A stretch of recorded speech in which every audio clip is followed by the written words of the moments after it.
Hey there, young scientists! Today we're going to learn the story of Frankenstein, but this version is a bit different. This is the short kids version.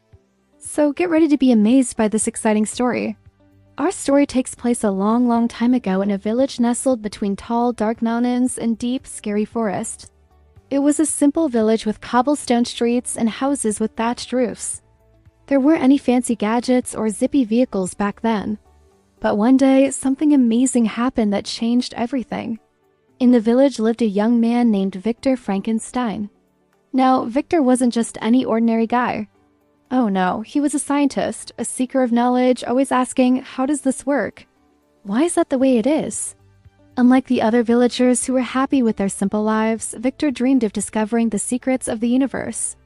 He spent all his time poring over dusty old books in his attic room, searching for clues about the mysteries of life and death.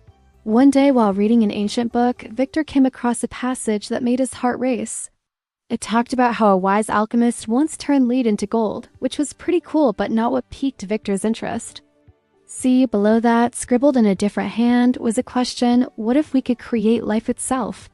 Whoa, now that got Victor thinking. He pondered this idea day and night. Couldn't sleep, couldn't eat, could we really make life? Now, some might call Victor crazy for thinking such a thing, but he was determined to find out. Victor was a scientist, remember? And scientists don't let silly things like common sense stand in their way. So Victor decided to gather all the body parts from animals and people who had died and try to put them together to create a brand new living creature. Yes, a patchwork monster made of spare parts. How crazy is that? So Victor gathered all the stuff he needed and locked himself in his room for years. He mixed and matched bones, organs, and muscles until he made something that looked like a human, well, sort of. Then he gave it a zap with his super powerful electric machine and boom, it moved. Victor had created life. But when he stepped back to admire his work, he froze. The creature was huge, much bigger and stronger than an average dude. It had a face that was a patchwork of different features and stitched together skin that looked like a lumpy patchwork quilt. Let's just say it wasn't exactly a lucre. And here's the thing. Victor was so busy gloating about his scientific achievement that he didn't notice a bolt of lightning strike his window. And wouldn't you know it, the creature's eyes suddenly popped open. Yep, thanks to that lightning strike, the creature was alive and breathing. Victor freaked out and ran away, leaving his creation all alone. And that's when the creature's problems started. He woke up in a dark room, not knowing who he was or where he came from.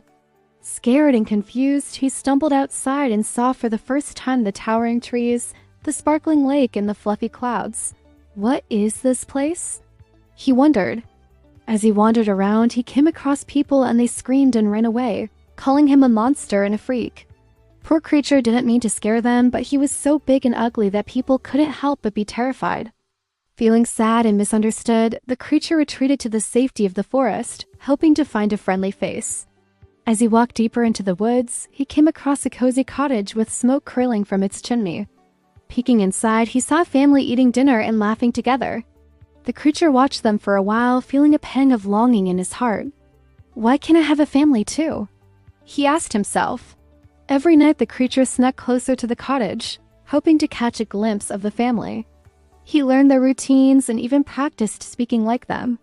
He longed to join them, but he was too afraid. One day he mustered up all his courage and knocked on the door. When the family opened the door, they gasped at the sight of the creature. The father slammed the door shut and yelled, "Don't let the beast in." "Don't let the beast in?" The creature stood there for a moment, his heart sinking. "I just wanted to say hello," he whispered sadly. As the creature turned to leave, the little girl of the house, whose name was Sophie, ran up to him and asked, "Why are you sad, Mr. Monster?" The creature stopped and turned to her. "Because nobody wants me," he said quietly. Sophie thought for a moment. "Well, that's not true," she said. "I want to be your friend." The creature was taken aback by her kindness. "You do?" he asked. "But I'm ugly and scary." "That doesn't matter," Sophie said. "We can play together and I can introduce you to my family." The creature's face lit up with joy. "Really?" he asked. "Yes," Sophie said with a smile. "Come on, let's go meet them."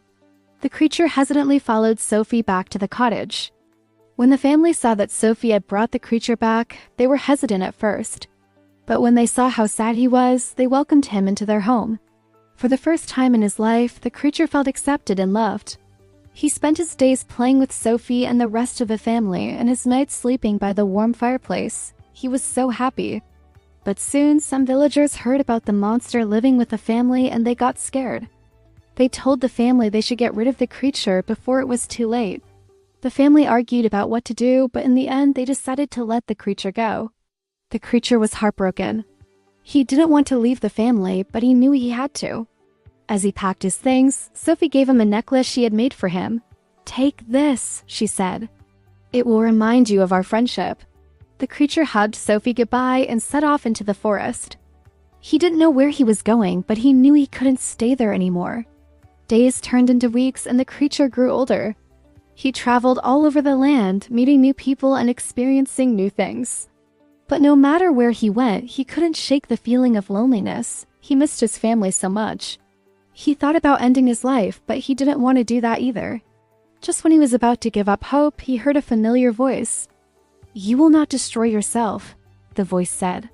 The creature turned around and saw a tall, thin man with a wild beard. "Who are you?" the creature asked. "I am your creator," the man replied, "and I have come to help you." The creature was surprised. "Help me? How?" he asked. "I have made you a companion," Victor said. "She's waiting for you in a nearby village. Go to her and you will never be lonely again." The creature's eyes lit up with joy. "A companion? Really?" "Yes," Victor said. "She is your soulmate. You will love her forever." The creature thanked Victor and hurried to the village. He found his companion and they fell in love and lived happily ever after. The end. The moral of the story is, when you play God, don't forget to think about the consequences.